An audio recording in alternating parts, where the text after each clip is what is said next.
પ્રશ્ન number 4 helium neon laser વડે 632.8 nanometre તરંગ લંબાઈ તો લેમ્બડા લખી દેવું નો એક રંગી પ્રકાશ ઉત્પન્ન થાય છે.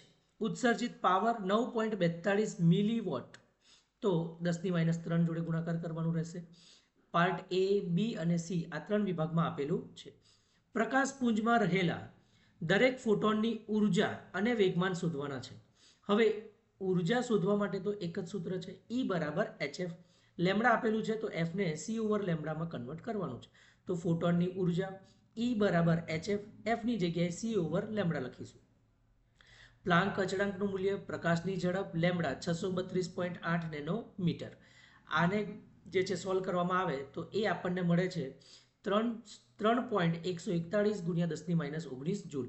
ફરીથી ઇલેક્ટ્રોન વોલ્ટમાં ફેરવવું હોય તો 1.6 વડે એને જે છે ભાગાકાર કરીશું તો ઇલેક્ટ્રોન વોલ્ટમાં મળી ગયું. હવે આપણને પૂછ્યું છે કે ઉર્જાની સાથે સાથે વેગમાન, તો લેમ્બડા બરાબર h/p. આ જે છે ડી બ્રોગલીની તરંગ લંબાઈ માટેનું સૂત્ર છે. h એટલે પ્લાન્કનો અચળાંક અને આ શું છે વેગમાન. તો વેગમાન p બરાબર h/લેમ્બડા બરાબર છે.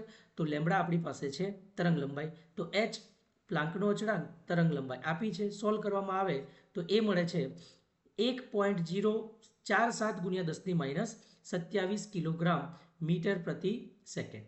હવે પાર્ટ બીમાં પૂછ્યું છે કે આ પુંજ વડે પ્રકાશિત લક્ષ્ય પર સરેરાશ રીતે 1 સેકન્ડ દીઠ કેટલા ફોટોન આપાત થતા હશે. હવે 1 સેકન્ડ દીઠ વાળી વાત કરે અને પાવર આપ્યો હોય તો સૌથી પહેલા સૂત્ર લખી દેવાનું, પાવર P બરાબર ઉર્જાના છેદમાં T. બરાબર છે, ઓકે. હવે જે છે ઉર્જા માટેનું સૂત્ર શું છે, E બરાબર HF ના છેદમાં T. હવે તરંગ લંબાઈ આપેલી છે તો C ઓવર લેમ્બડા લખી દઈશું.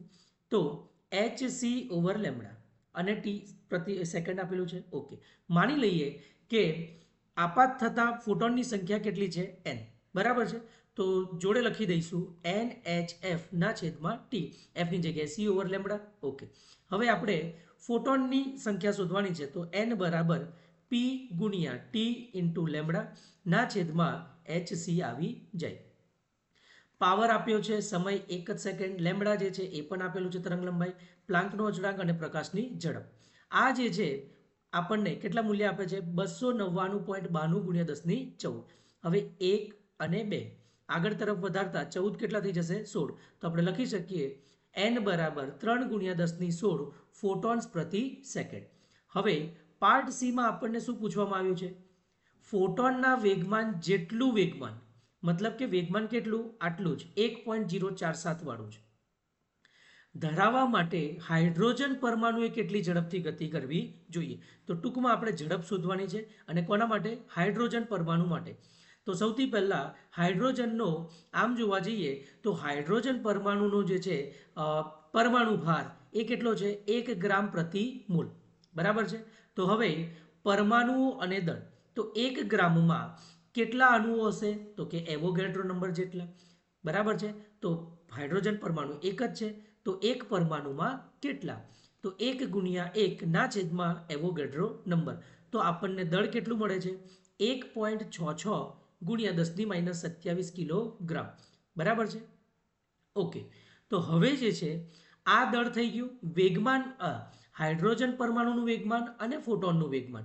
તો ફોટોનનું વેગમાન આપણી પાસે છે 1.047 × 10⁻25, ઓકે. હવે હાઇડ્રોજન પરમાણુનું વેગમાન તો કેટલું થાય, m અને v. v જોઈએ છે તો m વડે એનો ભાગાકાર કરી દઈએ. તો વેગમાન એટલે ફોટોનનું વેગમાન છેદમાં આ હાઇડ્રોજન માટેનો પરમાણુ ભાર થકી આપણે જે શોધ્યું 1.66 × 10⁻27 કિલોગ્રામ. બરાબર, એનું જે છે ભાગાકાર કરતા v આપણને મળે છે 0.630 અથવા તો 6307 મીટર પ્રતિ સેકન્ડના વેગથી ગતિ કરવી પડે, ઓકે.